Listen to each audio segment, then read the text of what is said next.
नमस्कार साथीहरू, आजको यस भिडियोमा पाल्पा निस्दी एक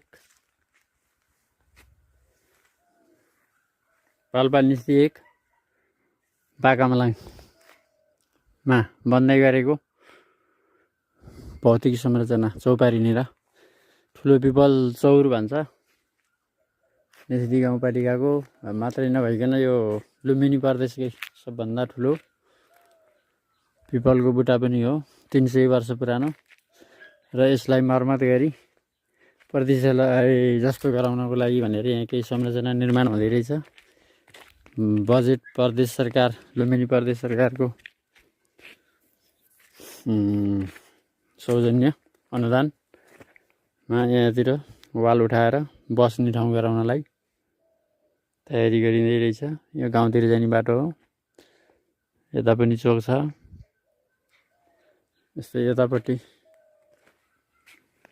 गेजा छपाक्दी हुँदै गाउँपालिकासम्म जाने मूल बाटो यो हो भने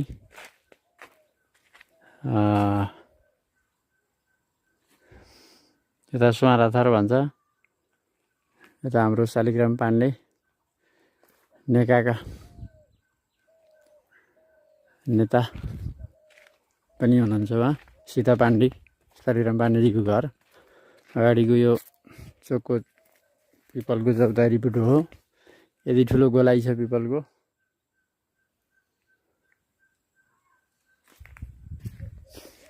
यो बनाउनको लागि यहाँ सार्वजनिक शौचालय टोयलेट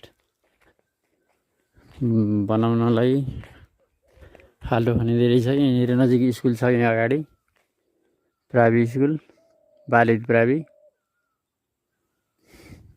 भने यहाँ सेफ्टी ट्याङ्क र यता कोठा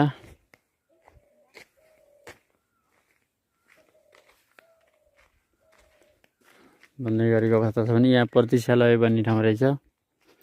जग भन्दैछ। यहाँ निर्माणको लागि ल्याएको गिटी त गुणस्तरीय नै रहेछ। यो ठिकै छ। ढलाइको गिटी बालुवा राम्रै हो।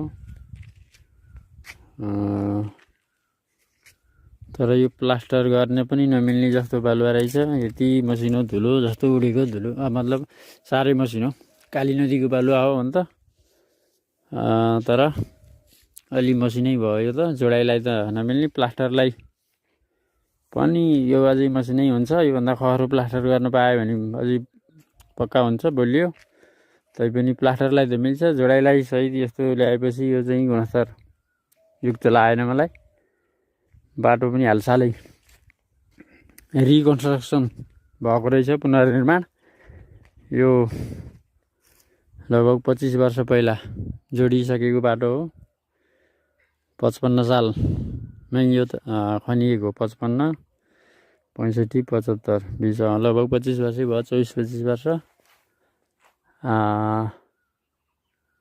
भने अहिले बढाएर केही 5 मिटर चौडा गरिएको रहेछ यहाँनिर।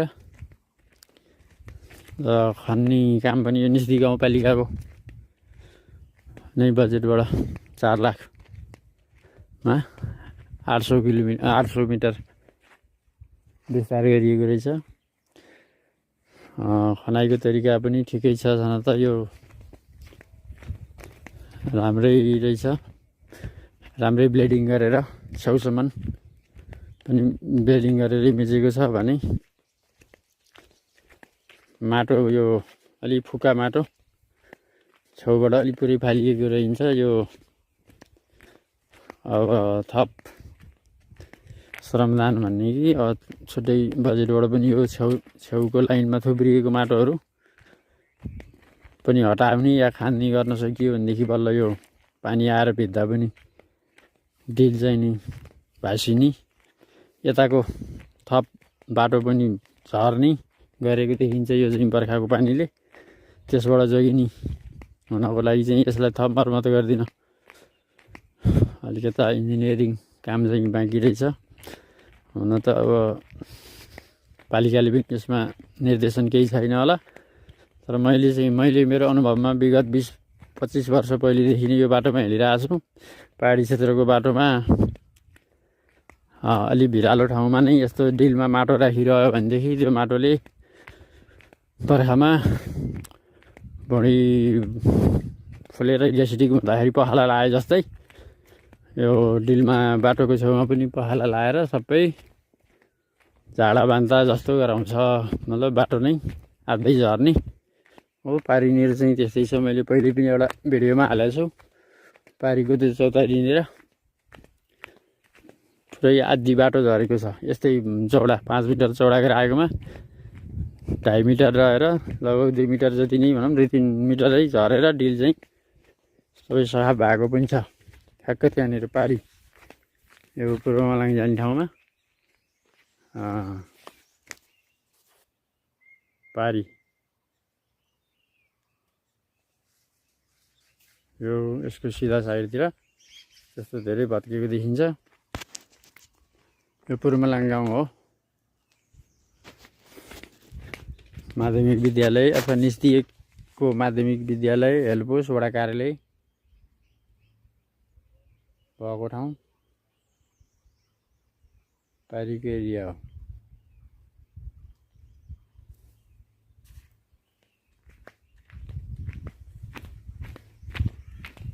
यस्तै छ। अलिकता हेर्दै जाउँ 2-4 मिनट टाढासम्म पनि।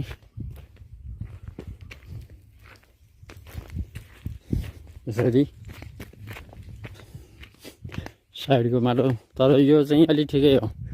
पहिला खन्नेहरूले त अझै यदि डिलमा चाहिँ धेरै नै माटो थुपारेर राख्न चलाउनुहुन्थ्यो। यसलाई चाहिँ अलि ब्लेडिङ गरेर समयकै मान्नुपर्छ यतिको त यतिसम्म। तर यसमा नालीको अत्यावश्यक अवस्था रहेछ। अब बर्खामा सबै घाँसबाट चाहिँ बग्नुपर्ने पानी बिचबाट बगिदिएर पुरै बाटो नाली बन्छ। अनि पैदल हिँड्ने पनि कताबाट हो भनेर अचाल्दै हिँड्नुपर्ने हुनसक्छ। त्यसले गर्दाखेरिमा नाली कमसेकम पानी फाल्ने ठाउँ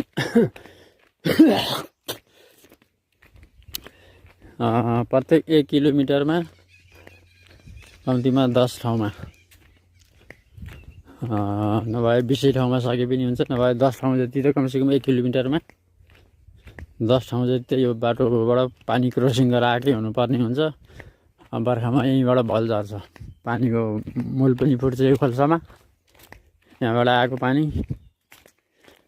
यहाँबाट खोल्साको लागि अलिकता पक्की स्लुप बनाएर यहाँबाट क्रसिङ गराउन सके पनि हुन्थ्यो। त्यो नभए पनि यहाँ त अब ठिक छ खाल्टो बनेर जाला। तर त्यति गरिएन भने बाटो पानी जाने।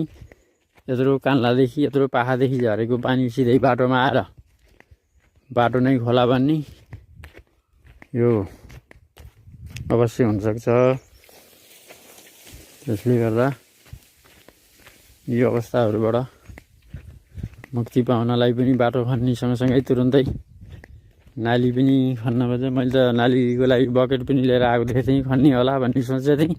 सानो बकेट सानो खाले नाली खन्ने बकेट पनि त्यसै फिर्ता गरेर खै योजना छैन। अहिले हामीलाई निर्देशन छैन। बाटो खन्ने मात्रै हो। त्यसको लागि केही योजना छैन भन्ने भयो। यसलाई चाहिँ प्रदेश सरकारले भए पनि अब पालिकाले सकेन भने प्रदेश सरकारको तर्फबाट पनि यो गर्नु पर्यो। न त प्रदेश सरकार भने अकेला आफै प्रदेश सरकारले खासै यतातिर विकास निर्माण केही गरेको उल्लेख केही देखिएको छैन।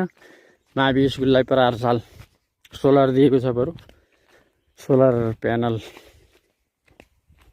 दियो। ब्याट्री पनि हो क्या हो। अलिकति ब्याट्री पनि दिएको छ। त्यति नै हो। त्योभन्दा बेसी प्रदेशबाट पनि केही बजेट आएको देखिन्न। पालिकाले त अब यही हो बाटो खन्ने मात्रै हो। यसलाई चाहिँ